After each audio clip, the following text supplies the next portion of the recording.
સ્વામિનારાયણ જય શ્રી રામ। તો આજે આપણે આવ્યા છીએ સુપ્રસિદ્ધ યાત્રાધામ એટલે કે ભૂરખિયા હનુમાનજીનું મંદિર। તો આજે આપણે એમના દર્શન કરશું। તો ચાલો આપણે જઈએ ત્યારે ભૂરખિયા હનુમાનજી મહારાજના મંદિરે। એથી થોડાક જ અંતરમાં શ્રી ભૂરખિયા હનુમાનજી દાદાનું મંદિર આવે છે।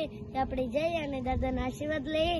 ચાલો, જય સ્વામિનારાયણ, જય કૃષ્ણ, જય શ્રી રામ। શ્રી રામ। તો આજે આપણે ત્યાં આપણે બોર્ડ જોયું ને હવે આપણે આગળ જઈ રહ્યા છીએ અને સાથે સાથે આજે કહેતા ઈ થાય છે, ખુશી થાય છે કે આજે આપણા વિડીયોમાં મારા પિતાશ્રી પણ જોડાઈ રહ્યા છે અને ખૂબ આનંદ થાય છે કે આજે એ પણ એકવાર વિડીયોમાં આવી રહ્યા છે। તો ચાલો આપણે ભૂરખિયા હનુમાનજીના દર્શન કરીએ। જય સ્વામિનારાયણ, જય કૃષ્ણ, જય શ્રી રામ। તો હવે આપણે પહોંચી ગયા છીએ ભૂરખિયા હનુમાનજી મહારાજના મંદિરે। તો ચાલો હું તમને શ્રી ભૂરખિયા હનુમાનજી મહારાજના દર્શન કરું।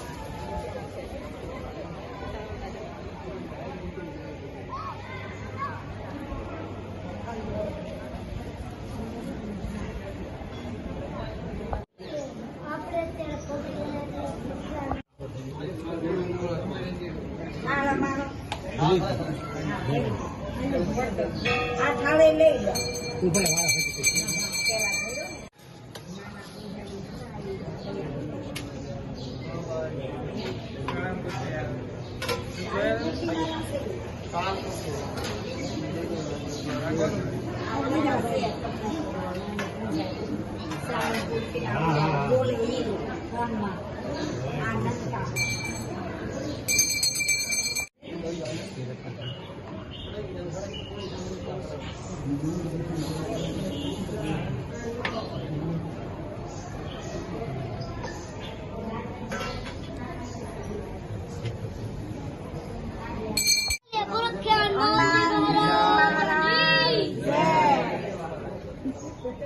આર્યન ભગત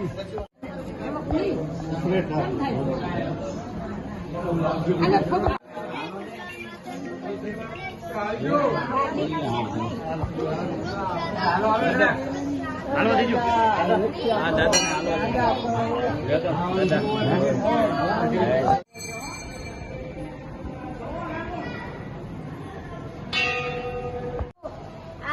આજે આપણે આવ્યા હતા ભૂરખિયા હનુમાનજી મહારાજે અને ભૂરખિયા હનુમાનજી મહારાજના અત્યારે આપણે ખૂબ સરસ રીતે દર્શન થઈ ગયા છે અને એના લાભાગી છે આ પૂજારીજી, જેમને આપણને ખૂબ સરસ રીતે અને દાદાના દર્શન કરાયા અને દાદાને તેલ પણ ચડાયું। ખૂબ આનંદ થયો। બસ પૂજારીજી આવો નવો પ્રેમ આપતા રહેજો। જય સ્વામિનારાયણ, જય કૃષ્ણ, જય શ્રી રામ, જય ભૂરખિયા।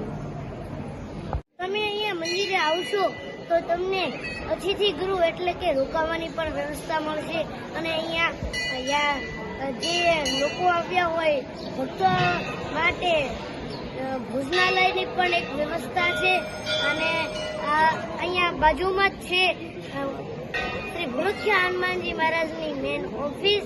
તો આપણે અહીંયા દાદાના દર્શન કર્યા, ખૂબ આનંદ કર્યો। તો હવે આપણે બીજા એક દેવ દર્શને મળશું। જય સ્વામિનારાયણ, જય કૃષ્ણ, જય શ્રી રામ, જય ભૂરખિયા હનુમાનજી।